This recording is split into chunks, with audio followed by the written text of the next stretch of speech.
Y como el eje de este debate son las regiones, pues vamos a ponerle el acento a las regiones y aquí vamos con una pregunta muy importante de un tema que hoy nos toca a todos y es la tragedia de Córdoba, que puede ser cualquier región del país también. En ese sentido, queríamos preguntarle si usted es el presidente, la presidenta de Colombia, a partir del 7 de agosto, ¿qué medidas urgentes, pero sobre todo estructurales, plantearían ustedes o tomarían ustedes para que esta tragedia que hoy viven en Córdoba no se repita ni en Córdoba ni en ninguna otra región del país? Entonces, empezamos en el orden de transitón, el segundo es el candidato David Luna y empezamos. Un minuto para la respuesta, lo más concreto para que podamos avanzar. David, Paloma y hacia la derecha. Bueno, lo primero, toda la solidaridad por los gobernadores, por los alcaldes que están haciendo un esfuerzo enorme en virtud de que el gobierno llegó 15 días tarde y solamente a buscar excusas sobre cómo enfrentar la tragedia en el departamento de Córdoba. Yo tengo este código QR para que todos los colombianos, ojalá en su televisión, le tomen una foto y puedan llegar a la página de la Cruz Roja, porque es el momento de solidarizarnos, de enfrentar esta tragedia como colombianos, no partidistamente, no ideológicamente. Además, el Fondo de Infraestructura tiene 1.500.000.000.000 disponibles que podrían ser trasladados de manera inmediata al departamento de Córdoba para lograr enfrentar esa tragedia. Y es fundamental entender que la centralidad nos tiene agobiados. Hay que desbogotanizar Colombia. Hay que entender que las regiones pueden reaccionar mucho más rápido si tuvieran recursos disponibles y, por supuesto, infraestructura y maquinaria disponible. De eso se trata la descentralización. No de echar discursos, sino de lograr comprender que los territorios en Colombia tienen hoy capacidades para actuar y para gobernar. Tiempo. Gracias, vamos con Paloma Valencia. Ay, perdón.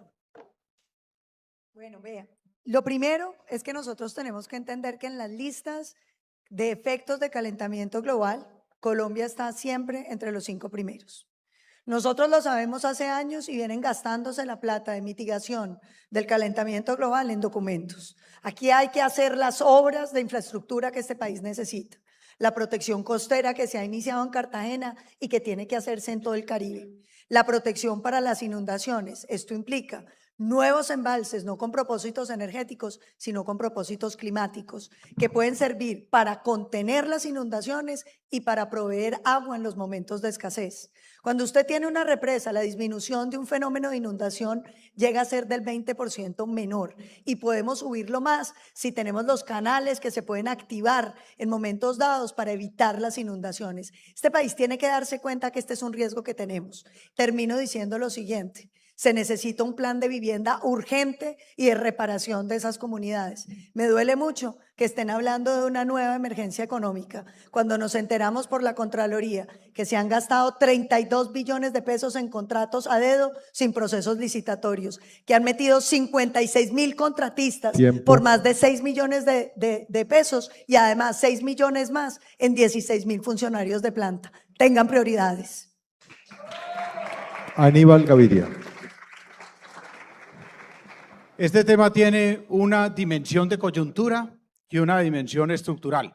En la dimensión de coyuntura, absolutamente contrario a la filosofía de este debate y a lo que ha sido la filosofía de nuestra candidatura, que es el apoyo a la región y la autonomía, a la descentralización. Lo que vimos en Córdoba.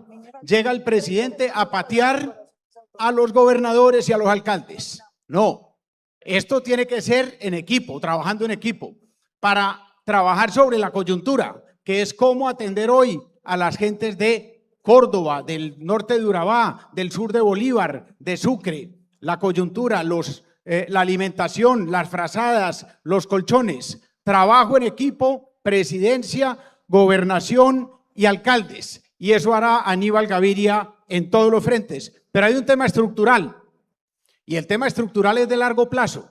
No le podemos decir mentira al país, que los temas estructurales del cambio climático y de la gestión de riesgos se van a atender en 1 o 2 gobiernos. Ahí tiene que haber un plan de largo plazo.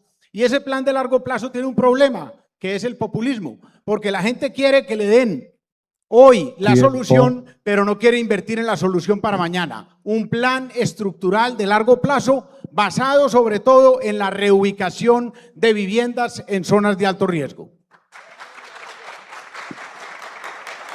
Enrique Peñalosa. Me duele infinitamente el sufrimiento de las personas afectadas por las inundaciones.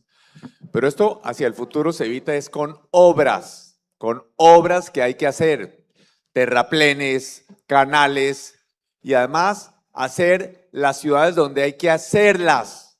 Porque es que vemos a cada rato barrios marginales en las lomas que se derrumban, los barrios que se inundan alrededor de Montería, por ejemplo. ¿Por qué? Porque unos pocos propietarios de tierra alrededor de las ciudades se han enriquecido por cuenta del trabajo de toda la comunidad y los ciudadanos más pobres, nuestra democracia ha fracasado en darle vivienda a los ciudadanos de menores recursos donde se necesita. En el caso de la tierra hay que intervenir la tierra, como yo ya lo he hecho, con proyectos de vivienda para más de 300,000 personas, para que los ciudadanos de menos recursos tengan vivienda en el mejor sitio, donde tengan los menores costos de transporte, cero riesgo de derrumbes, de desastres o de inundaciones. Tiempo. Y eso lo hemos hecho y lo vamos a hacer.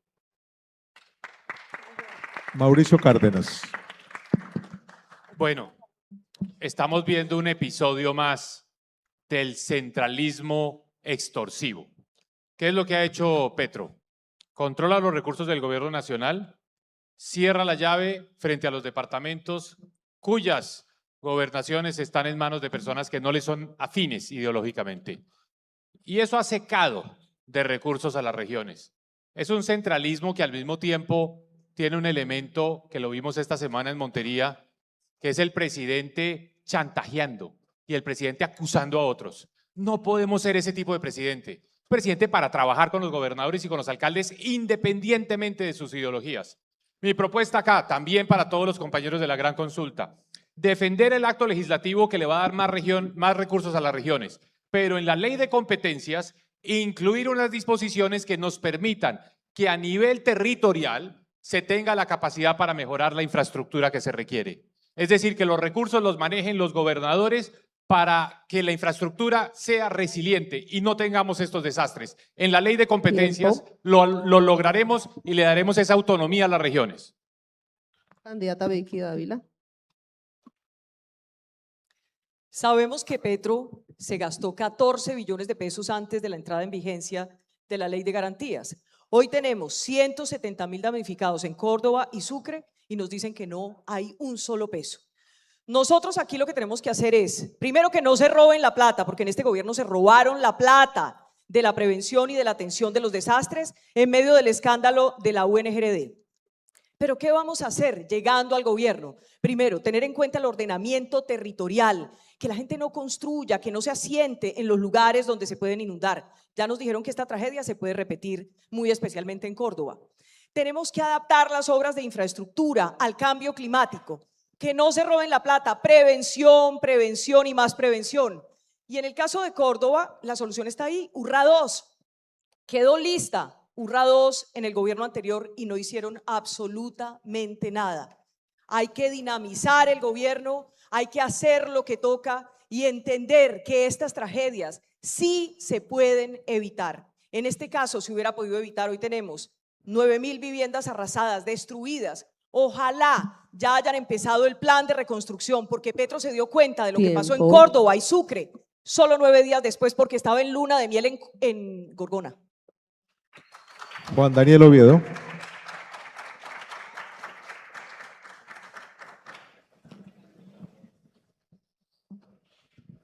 En primer lugar, nuestra solidaridad a los 16 departamentos y 104 municipios afectados por esta ola invernal. Pero no es el invierno, somos nosotros, ¿sí?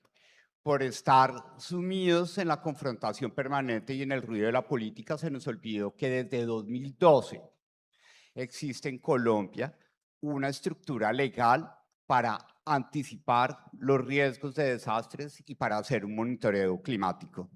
Pero como nos gusta mucho la polémica, todo eso se quedó en el papel y se convirtió en una robadera. Entonces eso es muy sencillo. El dolor del momento tenemos que resarcirlo con medidas efectivas de un gobierno que acompañe a la gente de estos departamentos. Pero también necesitamos que la ley se cumpla. Y para eso queremos que haya un Congreso que verdaderamente controle que la ley se cumpla. Y particularmente en nuestro caso tenemos una lista al Senado y a la Cámara de Representantes por Bogotá que nos están acompañando para que esta labor se haga en equipo, como lo mencionaba Aníbal Gaviria. Muchas gracias. Y cerramos esta pregunta con Juan Manuel Galán. Bueno, lo primero, expresar la solidaridad a los damnificados, a los afectados, una atención humanitaria urgente. Ojalá tuviéramos una unidad nacional para la gestión del riesgo que no se hubiera saqueado por la corrupción para atender con esos recursos a la gente. Pero medidas estructurales. La primera medida estructural, y la mencionaron acá, es la descentralización. El maldito centralismo tiene a las regiones, especialmente el Caribe, sometidas a la extorsión, como decía Mauricio, de un monarca. No por el actual presidente de la República, sino por el diseño de la institución presidencial que es monárquica, que es como un emperador que todo lo decide, que todo lo define. La segunda medida estructural es que convirtamos el agua y el cambio climático en el eje del ordenamiento territorial. El ordenamiento territorial se tiene que dar de acuerdo con el agua y de acuerdo con esos retos ambientales del cambio climático que tenemos. Y por último, una reforma política, la financiación de la política. Me están diciendo que en la costa están comprando votos a 300.000 pesos, es la tarifa. Los que compran votos violan la libertad política de los colombianos y generan violencia. Tiempo. Entonces, esa reforma estructural de la política pasa por cambiar la manera como se financia la política en nuestro país.